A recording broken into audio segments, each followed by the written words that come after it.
You know, when I think digital age handwriting analysis isn't really the first thing that comes to mind, but Right. you've sent us so many sources. We've got career guides, job hunting tips, even some stuff about AI, and it's really got us thinking Yeah, it's about this whole thing. it is fascinating, isn't it? This Yeah. kind of like collision of a really old practice with like all this cutting edge tech, Yeah. and we're seeing graphology, Right. the analysis of handwriting to try to understand personality, and it's kind of popping up in these traditional career paths, but then also in this like AI driven recruitment, which is really interesting. Yeah, it's like Sherlock Holmes, but with like a computer. Yeah. So for those of us who like don't analyze handwriting all day, what exactly does a graphologist, like what do they actually do? They're kind of like personality detectives, I guess you could say. Oh, okay. Looking for clues hidden in like the loops and slants of our handwriting. Okay. Basically, they believe that all these little details can tell us a lot about like our personality traits, our behaviors, potentially even our potential in like different areas. That's so wild. It's like they're uncovering all these secrets hidden in plain sight. Yeah. We also got this career guide, Graphologist, that you sent, Hmm. and it mentions limited scientific evidence a bunch of times. Right. So are they saying like this whole thing's maybe more art than science? That's a great question. And that's something that graphologists are really grappling with themselves. Okay. So while there's definitely been studies, exploring the links between handwriting and personality, Mm-hmm. the results are all over the place. Okay. And there's no like actual proof that it works. So how do they reconcile that then? Yeah. Like if there's no proof, how do they reconcile that with the work that they do? Well, yeah, I mean, one argument is that it taps into this like subconscious movement that reflects like our inner selves, even if we can't like control it. You know what I mean? Okay. Like think about body language for a second. Okay. Like you may not even realize how you're standing, Right. but it can tell you a lot about if someone's confident or nervous. That's true. You know what I mean? Yeah. So it's kind of like that. That's a really interesting comparison. I never thought about it that way. Yeah. And I guess our handwriting is like a form of self-expression, Exactly. even if we don't think about it that way. And graphologists also point to like centuries of anecdotal evidence Right. and successful case studies where like their analysis has been really valuable. How much? And they often will combine it with other observations too, Okay. like body language or speech patterns to try to like build a more complete picture. So they're taking it all in. Yeah. Okay, so this is making me want to go back and analyze every thank you note I've ever received. Sure. But you mentioned earlier graphology is popping up in the tech world too. Yeah. Particularly with this AI platform called RoleCatcher. That's right. So tell me a little more about that.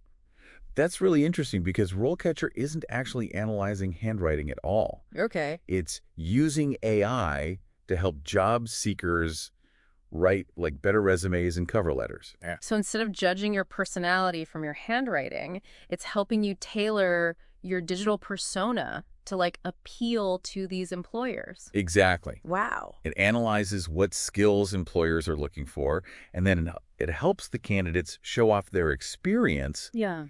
in a way that the algorithms and the hiring managers are more likely to see. Oh, wow. That's really interesting. Yeah. Like AI playing career matchmaker or something. Yeah. That's why it's like AI playing career matchmaker. Yeah. But it makes me wonder, like, can a machine really understand all the nuances of personality the same way that these graphologists are trying to? I mean, that's like a huge question, right? Yeah. Like even with all the advancements in AI, there's still something about human intuition and, interpretation, especially when it comes to something like personality that's so subjective. And speaking of subjective, Right. this career guide, Yeah. Graphologist that you mentioned earlier, it really lays out the pros and cons Yeah. of this whole field pretty clearly. It's interesting, right? Like it's a balance. Yeah. On the one hand, like you have this potential to really help people understand themselves better, Right. gain insights into their strengths and weaknesses that maybe they haven't really thought about before. Which would be very rewarding, I would think, to help someone unlock their potential just from their handwriting. Totally. And there's also just like the intrigue, Yeah. of kind of uncovering these mysteries, like we were saying, hidden in plain sight, just like a detective. Yeah. But then on the other hand, you have these challenges of like limited job opportunities and just like the constant questioning of, is it real? Is it not? Right. And like, what's the impact? If you're potentially impacting someone's life, based on something that some people are saying is subjective. Right. Would those trade-offs be worth it if you were thinking about becoming a graphologist? Right. And I think that's really up to like you, the listener, right? Like, Yeah. what are your priorities? Exactly. What are you passionate about? But whether you're like thinking about a career in it or just kind of interested in it, I think the skills are worth exploring.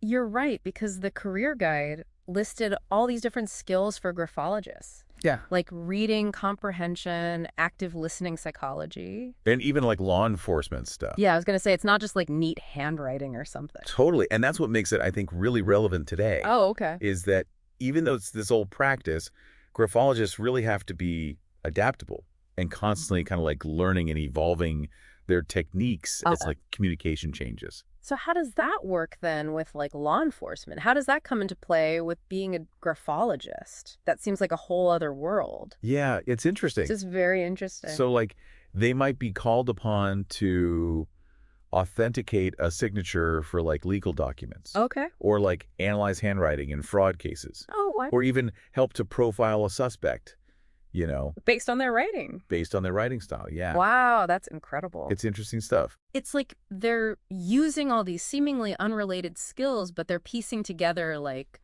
a puzzle almost, Exactly. like a detective would. It's a great analogy. Yeah. It's just like detectives have had to adapt to all this new technology and all these new techniques. Graphologists are finding ways to also apply their skills in this like digital world. That makes sense. So as we're like emailing and texting more and writing less, does that mean graphology is like becoming obsolete? Right. Are future graphologists going to be like looking at our emojis instead of our handwriting? It's a really interesting question. Yeah.